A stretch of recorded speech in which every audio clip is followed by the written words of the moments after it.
తెలంగాణలో వడ్ల కొనుగోలు వ్యవహారంపై కేంద్ర మంత్రి బండి సంజయ్ కుమార్ తీవ్ర ఆగ్రహం వ్యక్తం చేశారు. రైతులు తీవ్ర ఇబ్బందులు ఎదుర్కొంటున్నప్పటికీ ప్రభుత్వం స్పందించడం లేదని ఆయన ఆరోపించారు.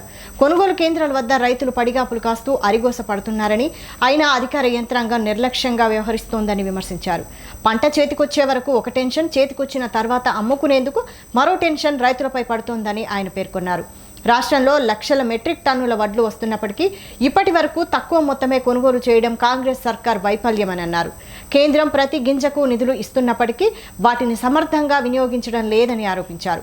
కొనుగోలు కేంద్రాల్లో టోకెన్లు ఇవ్వడానికి కూడా కమిషన్లు తీసుకుంటున్నారని, తేమ తరుగు పేరుతో రైతులను దోచుకుంటున్నారని బండి సంజయ్ విమర్శించారు. రైతుల కష్టాన్ని దళారులు దోచుకుంటున్నా ప్రభుత్వం చూస్తూ ఊరుకుంటోందని అన్నారు. ఇక సంక్షేమ పథకాల అమలులో కూడా ప్రభుత్వం విఫలమైందని, ఫీజు రీయింబర్స్మెంట్ ఇవ్వడంలో ఆలస్యం వల్ల విద్యార్థులు నష్టపోతున్నారని పేర్కొన్నారు. కేంద్రం నిధులు విడుదల చేసినప్పటికీ వాటిని వినియోగించడంలో రాష్ట్ర ప్రభుత్వం అసమర్థత చూపుతోందని అన్నారు.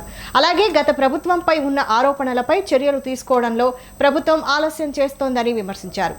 అవసరమైతే వెంటనే దర్యాప్తు చేసి చర్యలు తీసుకోవాలని డిమాండ్ చేశారు. నిన్న నల్గొండల నజీరుద్దీన్ అనే ఒక రైతు ఎండదెబ్బ తగిలి చచ్చిపోయాడు. మరి ఇట్లా ఎంతమందిని బలిగొంటే రాష్ట్ర ప్రభుత్వం స్పందిస్తుందో ఇప్పటికీ అర్థం కాని పరిస్థితి. పంట చేతికి వచ్చేదానిక ఒక బాధ, చేతికి వచ్చిన పంట మళ్ళా కొనేదానిక మళ్ళో బాధ, మళ్ళా పైసలు అకౌంట్ లో పడదానిక మళ్ళీ అదో బాధ పడతాయి తప్ప దానికి గ్యారెంటీ లేని పరిస్థితి. ఇలా 90 లక్షల మెట్రిక్ టన్నులు టార్గెట్ రాష్ట్ర ప్రభుత్వానికి. ఇంతవరకు కనీసం 15 లక్షల మెట్రిక్ టన్ను కూడా కొనుగోలు జరగలేదు ఇప్పటి వరకు. ఇంకెప్పుడు చేస్తారు? ఇక దీని గురించి మాట్లాడితే మంత్రులందరూ మురిగేది మురుగుతారు, ఎగొట్టనే ఎగబడతారు, దండుపాల మూటలకే ఎగబడతారు. అడిగి దానికి సమాధానం చెప్పరు. మేము రైతుల బాధ తెలుసుకొని మేము రైతుల గురించి మేము మాట్లాడుతుంటే వాళ్ళు ఇంకోటి ఇస్తారు దృష్టి మళ్లించడానికి. కానీ రాష్ట్ర ప్రభుత్వము అసలు కొనుగోలు ప్రారంభించదా కొంటారా కొనరాని అదని చెప్పండి. ఇలా మీరు చేసేది ఏంది?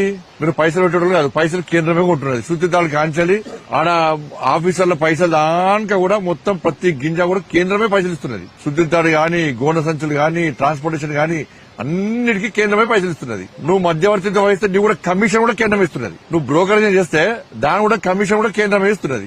నువ్వు చేసేదేంది? కొనుగోలు చేయడానికి నీకు ఇబ్బంది ఏంటో అర్థం కాదు. ఇప్పటికి పైసలు అన్ని కూడా కేంద్రమే ఇస్తే ఇలా కొనుగోలు ప్రారంభించడానికి నీకున్న ఇబ్బంది ఏంది? మళ్ళీ కేంద్రం ఏమి ఇస్తలేదంట. నువ్వేమి ఇస్తావు చెప్పు. కేంద్రమే ఉంటుంది కదా 10 పైసా. నువ్వు కొంటున్నావు చెప్పు. మరి నీకున్న ఇబ్బంది చెప్పు, అదనే చెప్పు.